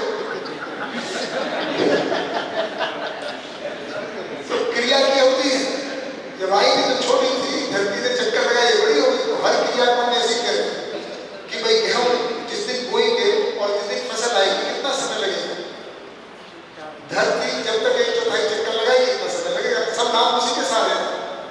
तो माइक्रो सेकंड तो ऐसे नाम है। हालांकि अब उन्होंने धरती को छोड़ दिया, अब वो एटम के वाइब्रेशन पे चले गए, क्योंकि उनको लग रहा है धरती थोड़ा स्लो हो जाती है 10-20 साल में, तो गड़बड़ समय बताती है, समय में अटक गए।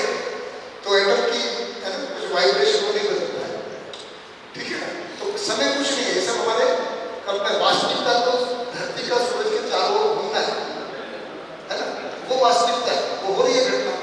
उस अवधि को हम नाप रहे हैं, उसको हम समय नापते हैं, और उसी अवधि को हमने एक यंत्र बना दिया, तो घड़ी लटकी रहती है, हम उसी को समय मानते हैं। घड़ी में क्या है? तो हमारा मैकेनिकल हमने बताया, और वो नाप क्या रही? फाइनली वो धरती की जो गति है, अर्थ रिवॉल्यूशन अराउंड द सन, उसी को मेजर किया, नथिंग एल्स। उसको हमने डिजिटल क्लॉक में लिया या मैकेनिकल क्लॉक में लिया, वो हमारा टेक्नोलॉजी और कुछ नहीं। पर क्रिया, अस्तित्व, वास्तविकता धरती का सूरज के चारों चक्कर, वही सब, बाकी सब हमने उसके साथ में वो कर लिया, टाइम कर लिया, है ना, उसके साथ। पर ये जो शब्द है, ये ऐसे बहुत सारे शब्द हैं हमारे पास कि ना तो वास्तविकता को बता रहे, ना अभाव को बता रहे, ना सुविधा के लिए, फिर भी उनको मान रहे, हो रहे हैं कुछ ऐसे। देखा ब्लैक, उसको भी मैं ही बताऊंगा, एलियंस। पर पहले थोड़े से छोटों से शुरू करें ताकि बड़ों पे आप अपने आप पहुंच जाओ। पहले छोटे से शुरू करें, जैसे स्पाइडरमैन, शक्तिमान, ही मैन। अब आपको लगता है तो मजाक की बात है, इसको कौन सही मानेगा?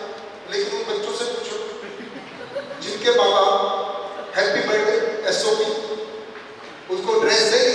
तो भाई जब शक्तिमान का चलन था तो शक्तिमान की ड्रेस लिया, स्पाइडरमैन के लिए वो अपने दोस्तों को लेके बालकनी में गया, बोलता है उनके दिखाओ, दिखा घूमा और नीचे। अगले दिन अखबार में आता है कि बच्चे का हाथ पैर में टूट गया और कभी ऐसा नहीं। तो मान लिया, उसने तो मान लिया स्पाइडरमैन होता है, उड़ता है और मान लिया। वही पिट्टू चिंटू ने बोला हमारा तो जवान बेटा, तो मान लिया स्पाइडरमैन होता है। ये सब भ्रम है और सुंदर भ्रम भी है। शादी करूंगा तो परी से करूंगा, ढूंढो परी परी या कोई राजकुमार तलवार लेके आएगा। बहुत सारी कल्पित कहानियां, बहुत सारा है भाई। अभी तो मैंने उसका इशारा छुआ भी नहीं है, वो आपको दिल पे पत्थर पर सबसे देखो ये बहुत सिंपल है, ये है। इसको तो अभी हम 10-4 दिन में निपटा देंगे, इसकी तो आपकी जिंदगी खत्म हो जाएगी। और ये तो भरा पड़ा है, भंडार है। और हम कह रहे हैं दुखी क्यों है? अरे भाई दो इसको रहे, सुख यहाँ पर है, जीना इसके साथ होता है। पढ़े कल्पना में। अब मैं एक बढ़िया बता जिसको बहुत सारे इंजीनियरिंग स्टूडेंट कैलकुलस वगैरह है ना, संदीप भाई ये क्या है? आयोगा क्या है? इसके ऊपर बात करते हैं, पिटाई हुई है, कुछ नहीं के ऊपर पिटाई हुई है। आयोगा को बोलेंगे -1 का स्क्वायर रूट, ये गणित में पढ़ाते हैं, इस पे बड़ी पिटाई हुई। पर ये है क्या यार, बताओ तो सही कौन सी चीज है? पहली बात तो मैथमेटिकली भी इसका नहीं, ऐसा हमें बहुत बड़ा झंझा। अब मुझे समझ में नहीं आ रहा है कि ब्लैक होल कहीं आयोगा तो नहीं, ये कैलकुलेशन में बहुत कम आता है। कैलकुलेशन में कहीं लगा देने से कैलकुलेशन आसान हो जाता है, पर वो बहुत सारी इक्वेशन और बहुत सारी रियलिटी जो बता रहे हैं वैज्ञानिक, वो इक्वेशन से निकल के आते हैं। उन्होंने देखा नहीं है वो इक्वेशन नहीं हो रहा है, खेल सारा खेल किसमें हो रहा है? इक्वेशन से। आइंस्टाइन ने बोला था कि आपकी लेबोरेटरी क्या है? मेरा ब्रेन। उस समय तो जीवन नहीं बोलेगा, ब्रेन इज माई लेबोरेटरी। सब कुछ वहीं से निकल के आता है, तो वहीं से सही भी चीजें आती हैं। न्यूटन भला मानस था, कम से कम सेब तो मिला था सब। बेचारा सेब के पेड़ के नीचे बैठा तो था, उसने कुछ प्रयोग तो किए है ना, तो न्यूटन के लॉ दिए। आइंस्टाइन भाई कहीं लैब में गए नहीं, क्या कर अस्तित्व को देख और देखा उन्होंने, कोई गड़बड़ बात नहीं, बहुत सारी अच्छी बातें बताई, पर उस चक्कर में बहुत सारी ऐसी निकल गई। अब हमको ये देखना है यार कौन सी तो सही है, वास्तविकता है। अब बता रहे नहीं, कुछ अरबों साल पहले एक समय की बात है, एक राजा था, उसका नाम था ब्लैक होल, और दूसरी थी ब्लैक होली। दोनों मिले थे और एक संगीत निकला था और टून सी आवाज, वो किसी ने सुन ली भाई, करोड़ों साल की बात है। ऐसी तो बता रहे इससे है जरूर की ब्लैक होल होता है, क्योंकि इक्वेशन से वो निकला कि अगर मिलते तो पहले तो मिलना चाहिए था, दो ब्लैक होल को मर्ज होना चाहिए था, और मर्ज होने से कोई आवाज निकलनी चाहिए थी, वो निकली और वो किसी वैज्ञानिक ने सुनी। हो सकता है सच हो, पर मुझे अभी विश्वास नहीं है कि ब्लैक होल का भी मर्ज हो सकता है और ऐसा कुछ आवाज निकलेगी या कुछ भी जो उन्होंने बताया। मुझे बहुत ज्यादा अभी नहीं पता। अभी मुझे ये ज्यादा ठीक लगता है, यह धरती है अपनी दिख रही है, ऐसी धरतियां होती हैं, थोड़ी बड़ी हो सकती है, छोटी हो सकती है, ऐसा बट हो सकता है आगे हो भी सकता है। हाँ होगा तो उसको कहीं बनाएंगे आगे। हो सकता है भाई परमराज हाइड्रोजन से भी पहले मान लो ऐसा कुछ निकल आया कि केवल अनसीयंस हो, ओनली न्यूट्रॉन पार्टिकल की धरती। वहाँ भी व्यापक तो हो गई ना, व्यापक तो वहाँ भी है ही ना। बिल्कुल व्यापक तो वहाँ भी। तो देखो मैं उसकी संभावना को इनकार नहीं कर रहा हूँ, पर मुझे अभी समझ में नहीं आता, अभी समझ में नहीं, पर हो सकता है। पर वो समझ मुझे इसको सुखपूर्वक जीने में बाधा भी नहीं है। ऐसा नहीं है कि यार ब्लैक होल पहले समझ में आएगा नहीं तभी सुखी होगा, ऐसा नहीं लगता मुझे। पर ये जरूर समझ में आना चाहिए कि विकास का है। अगर ब्लैक होल से काम चल जाए ठीक है, नहीं तो ठीक, इतना तो पता ही ठीक है मुझे भाई। अगले उसमें मैं अच्छा चलेगा। हाँ, इसमें कोई मुद्दा, क्योंकि ये साइड पे निकल आया, भाषा में पहुंच गए, परिचय से में वैसे कई बार कवर कर लेते नहीं होता है तो यहाँ कर, और आ जाए तो कभी भी कर लेते ये साइड का काम है। तो भाषा की बात है, ऐसा हिंदी इंग्लिश भाषा में सब भाषा में नहीं है। हाँ जी, कमल भाई कुछ कह रहे हैं? वो अभाव वाले शब्द को निरर्थक कैसे कहा जा सकता है? उसका भी कोई अर्थ तो है ही कि वो अभाव दिखा रहा है। हाँ, निरर्थक मैंने कहा ना उसको अभाववाचक बोल सकते हैं, निरर्थक। बाबा जी ने उनको निरर्थक बोल दिया एक जगह, मानव व्यवहार दर्शन के एक चैप्टर में उनको निरर्थक शब्द दे दिया। तो आपको नहीं लगता है कि उससे कोई बड़ी बात नहीं है। आप उनको, मैंने बोला ना अभाववाचक, इनको भाववाचक कह सकते हैं और इनको अभाववाचक तो भी काम चलता है, क्योंकि अभाव राजेश अंधेरा इंद्रिय गोचर नहीं है। अंधेरा इंद्रिय गोचर हो सकता है। हाँ, हो सकता है। प्रकाश नहीं तो उसको अभाव है ना, अभाव के इंद्रियों से पकड़ में आता है, बहुत सारा अभाव इंद्रियों से पकड़ में आता है, बहुत सारा अभाव समझ में आता है। एस्ट्रोलॉजी में ऐसा कहा जाता है कि अवकाश में, स्पेस में मूलतः अंधेरा है। जो वॉयेजर यान गया है, बहुत सालों से जा रहा है, तो अभी वो अपनी गैलेक्सी से आगे निकल चुका है और अभी अंधेरे में है। इसलिए बहुत सारे उसकी मशीन बंद करके रखे हैं कि एनर्जी वेस्ट ना हो जाए। तो अंधेरा मूलतः है। हाँ, तो वहाँ पे प्रकाश का भाव है, अपनी गैलेक्सी में सोलर है, बढ़िया बल्ब जला हुआ है, तो हमेशा उजाला ही रहता है। अंधेरे का अभाव ही प्रकाश है, प्रकाश का अभाव ही अंधेरा है। अजय भाई, कल तो ये बताया था, अलग से बात करके, कल तो मैंने टेक्निक बताई थी कि कोई चीज़ है, उसका क्राइटेरिया है, उसको पैदा किया जा सकता है, उसका कोई सोर्स होता है, उसको पैदा करने की टेक्निक होती है। अंधेरे के बारे में ऐसा कह सकते हो क्या? तो जिसका कोई सोर्स नहीं है, उजाले का सोर्स है, प्रकाश का सोर्स है, बहुत सारी क्रियाओं में प्रकाश है। एक जुगनू भी प्रकाश देता है। समुद्र के गहराई में चले जाओ, बहुत सारे प्लांट में उनसे रोशनी निकलती है, क्योंकि प्रकाश है, प्रकाश नाम की वास्तविकता है। अंधेरे का मतलब है कि वहाँ प्रकाश नहीं है, सत्य बात। पर आप प्रकाश को क्रिएट नहीं, ऐसा कोई पेड़ निकले अंधेरा दिखाता हो, सडनली हम दिन में जा रहे हो, देखा कि वहाँ अंधेरा है, ऐसा दिखाएगा? छाया है, छाया मतलब वहाँ प्रकाश का भाव हुआ, इतनी बात। ठीक है ना? बहुत शांति। नहीं, मुझे खुशी हो रही है राजेश भाई समझ रहे हैं, और कम से कम अगले से पे एग्जाम तो नहीं लगाएंगे, सुरेंद्र भाई ने तो बताया ही नहीं। बहुत आगे बढ़े थोड़ा। चौथा अच्छा, वहाँ पे वो लिख दिया तो वो मिटाएगा। अस्तित्व में हमने पहला ये बताया, अस्तित्व है ना। दूसरा, अस्तित्व में संपृक्तता है, यानी कि प्रकृति व्यापक में संपृक्त है। सी, अस्तित्व में नियति क्रम है, जो कुछ भी घट रहा है नियम के तहत है ना? उसकी एक सीमा है, मर्यादा है, इसीलिए नियम, नियंत्रण, संतुलन है। उसके बाहर कुछ नहीं हो सकता, उससे ज्यादा कुछ नहीं हो सकता। जो भी घटेगा इस नियम के अंदर ही घटेगा, जितनी भी घटनाएं घटेंगी। हमारा मरना, हमारा जीना, मेरा मरना, मेरा जीना, इन्हीं क्या पलकों के तले यही पलकें हैं। हमारा मरना जीना सब इधर ही होगा। तो तीसरा है डी, चौथा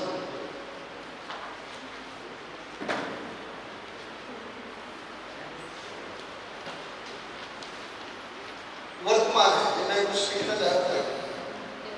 अस्तित्व नित्य वर्तमान है।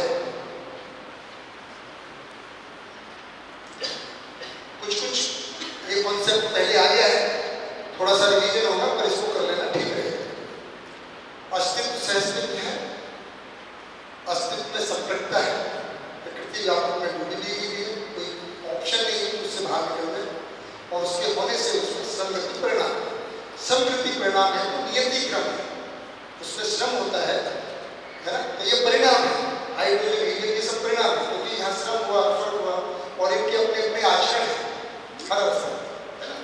तो संगति परिणाम है, और उसके आधार पर विकास का विकास जागृत है। और अब हम कह रहे हैं कि अस्तित्व नित्य वर्तमान है, क्या मतलब है?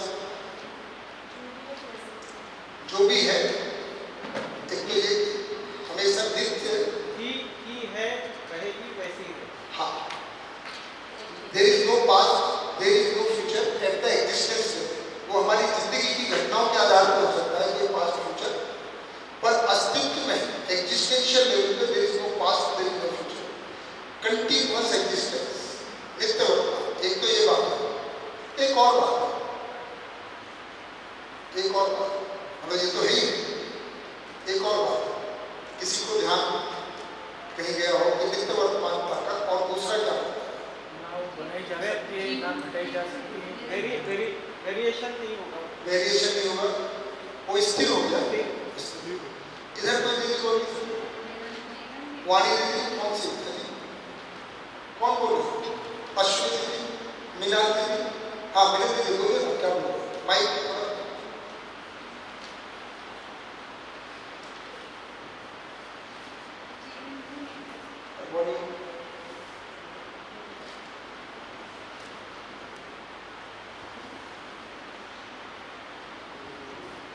हेलो, हम ऐसा कह सकते हैं जीवन भी नित्य है और अस्तित्व में विकास का क्रम भी नित्य ही है, वैसा ही होता है। हाँ, तो वो तो सब नित्य वर्तमान में आई है, ये हमेशा अस्तित्व है, सहस्तित्व था, है, रहेगा। इसलिए भाई हमने सुना है कोई पास्ट फ्यूचर नहीं है, कंटिन्यूअस एग्जिस्टेंस, कंटिन्यूअस प्रेजेंट। अब क्या है? वर्तमान है, अभी क्या है? अभी भी वर्तमान, थोड़े समय बाद वर्तमान है, क्योंकि अस्तित्व में समय तो क्रिया है, तो अस्तित्व के लिए कोई समय भी नहीं, क्योंकि क्रिया घट रही है, वो गैलेक्सी में घट रही है ना, या हमारे शरीर में घट रही है, छोटे थे, तो इसको हम समय कह सकते हैं कि भाई हम कितने साल जिंदा रहे। अगर एग्जिस्टेंस के लेवल पे गए तो जीवन तो हमेशा ही है, तो जिंदा रहेगा तो हमारा शरीर का बना और एक समय के बाद स्थितियां हो सकती है जितनी वो अभी भी है, थी भी और रहेगी। संतुलन बना रहेगा हमेशा, है जी? हाँ, संतुलन रहेगा। ऐसे नहीं, मैं जिस स्थिति की इशारा कर रहा हूँ उसको लाता हूँ। ये जो जितनी भी स्थितियां हैं, इसका मतलब ये हुआ कि ये जो धरती है, दिव्य धरती, अभी भी कहीं ना कहीं है। अब समझ में टाइम मशीन वाला हो गया, बस जैसे हम कहें कि भाई अब एक उदाहरण ले, अभी उदाहरण है कि एक धरती, जैसे हमारी धरती है, इस धरती पे हम कहें बच्चा एक छोटा, मानो एक बूंद से लेकर और जितने वर्षों तक जी सकता है, मान लो सबसे ज्यादा आयु का आदमी 120 साल, तो उतने तरह के मानव हर समय पे है ही धरती।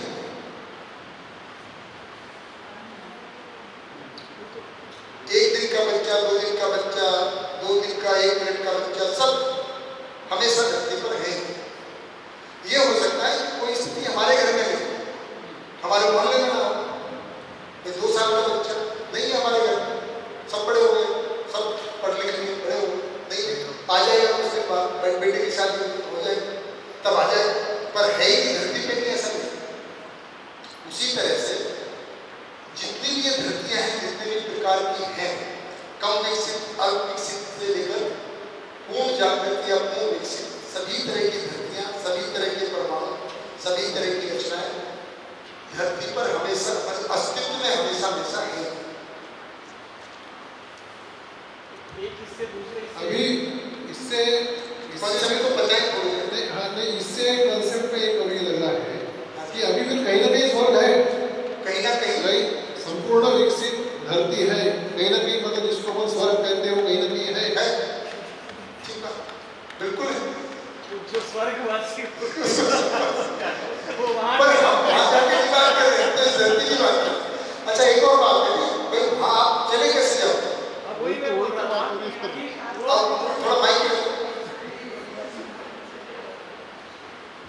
जो टोटल काउंट है वो सभी जगह से पहले नित्य वर्तमान है, वो रहने वाला है भाई, ये इतने साल के इतने लोग हैं, पॉपुलेशन का कोई मीनिंग ही नहीं है, हमेशा वो हमेशा है।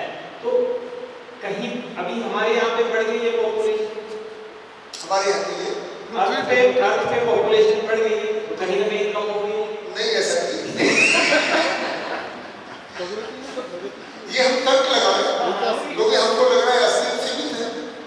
क्रम में हमको लगता है इसमें हमने ये मान लिया कि जैसे हम बाउंड्री कंडीशंस बनाते हैं in a close loop close cycle close जो जैसे एंट्रोपी की बात करते हैं वो सब क्लोज लूप की बात ऐसा है। तो जब हम जीवन पे आएंगे तो जीवन को बनने में पॉपुलेशन तो जीवन की बढ़ रही है ना मूल रूप से, और उसके लिए सिर्फ तो बहुत ज़्यादा मेटेरियल की जरूरत नहीं होती है। एक सुई की नोक के बराबर मिट्टी से हजारों करोड़ लाखों करोड़ जीवन बन सकते हैं जब उनका आप अभी एटॉमिक स्ट्रक्चर समझेंगे तो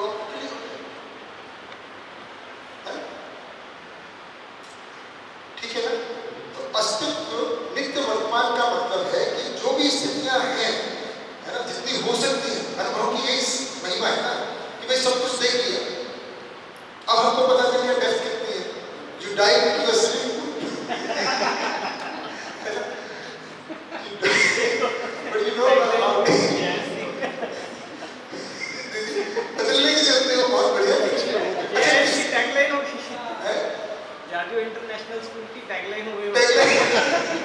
अच्छा आपने देख लिया पढ़ाई की पढ़ाई आपको दिखाई नहीं है। कई लोग मुझे पूछते रहते कमल भाई मुझे भैया आपने कहाँ लिखा देखा, आप भी पूछ रहे कहाँ लिखा देखा। मैं जिसको नहीं दिख रहा है मैं दिखा दूँ। आज स्विमिंग पूल का टूर करेंगे हैं वो भैया मैं राहुल भाई को आज फोटो लेके ग्रुप में डाल तो हमको डेथ पता चल गया भाई हम करें ना तो इतना ही है यही डेथ है सब कुछ होना इतने नहीं और ये सब है इसी को हम नित्य वर्तमान मुझे लगता है क्योंकि आज आप लोग चर्चा करनी है और हमको शाम को सेशन भी करना है। राहुल भाई का इशारा भी आ गया और मुझे लगता है आज आपके बहुत सारे नए कॉन्सेप्ट मिल भी गए इन पर थोड़ा विचार करें चर्चा करें और आराम से सुनो। नींद खराब करने की जरूरत नहीं मैं कहा नींद खराब होगी इसीलिए तो मैं बोल ही रहा हूँ पहले से। तो ठीक है कल सुबह फिर 9 बजे मिलेंगे। सभी को नमस्कार। आगे राहुल भाई डिस्कशन होना इसको बचाना इसके क्वेश्चंस आना है स्वाभाविक है। तो इसलिए जो डिस्कशन का सेशन है वो अभी हम करेंगे। अभी तो टी ब्रेक है। टी ब्रेक के बाद यह हॉल में लगभग कितनी ग्रुप है 5 ग्रुप है ना। यहाँ पे 3 ग्रुप हो सकते हैं ये हॉल में। पीछे साइड में 15 लोगों का लगभग 13 से 15 लोगों का एक ग्रुप है। पीछे साइड में ग्रुप नंबर 1 वहाँ पे हो जाएगा। हाँ अगर आवाज़ ज़्यादा आती है तो आप अपनी ग्रुप की चेयर लेकर बाहर भी बैठ सकते हैं। आज छुट्टी है कल से हम लोग वैसे भी 4 बजे के बाद रहेंगे तो 4 बजे स्कूल को छुट्टी हो जाती है तो 15 लोगों का एक ग्रुप रहेगा। तो ग्रुप की जो PDF है जिसमें वो ग्रुप में किसके नाम है वो ग्रुप पे डले हुए हैं अपने व्हाट्सएप ग्रुप पे।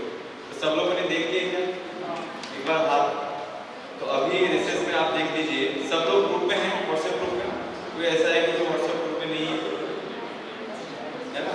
अगर नहीं देख लिया तो टेबल पे आती है आप पूछ सकते हो। लेकिन अभी चाय के 15 मिनट के बीच में आप तो ग्रुप नंबर 1 जो है वहाँ जो चप्पल निकाली वो वाले ग्रुप नंबर 2 बीच में आएंगे और ग्रुप नंबर 3 जो है ये साइड में आप ग्रुप नंबर 2 यहाँ गद्दी में बैठ सकते हैं। यहाँ पे एक छोटा सा हॉल है यहाँ से गए है तो ग्रुप नंबर 3 यहाँ हो जाएंगे और 2 ग्रुप जो है वो बाहर बैठ सकते हैं। ऐसे 5 ग्रुप ठीक है। ग्रुप जो है वो चेयर लेकर थोड़ा सा जो एज में ज़्यादा लोग हैं उनको जो अपने को यंग मानते हैं ऐसे लोग हेल्प कर देंगे ना चेयर लेके जाने में ठीक है। और आज का शाम का जो सेशन है 6 बजे का हम लोग अभी कितने बजे 4:15 बजे तो 4:15 तक टी ब्रेक कर लेते हैं। ये 4:20 से 5:20 तक हम लोग 1 घंटे का डिस्कशन सेशन 5:30 तक चले तो भी दिक्कत नहीं है। और 5:30 बजे हम लोग उन लोगों में से जिनको सुनना है वो लोग आ सकते हैं महेश भवन और अपने जिन परिचित लोगों को हम लोगों ने बोला था कि आप अपने परिचित लोगों को बोले निमंत्रण दे 6 बजे। इन लोगों ने शिविर नहीं किया है आज अभी तक उन लोगों के लिए 2.5 घंटे का एक सेशन है।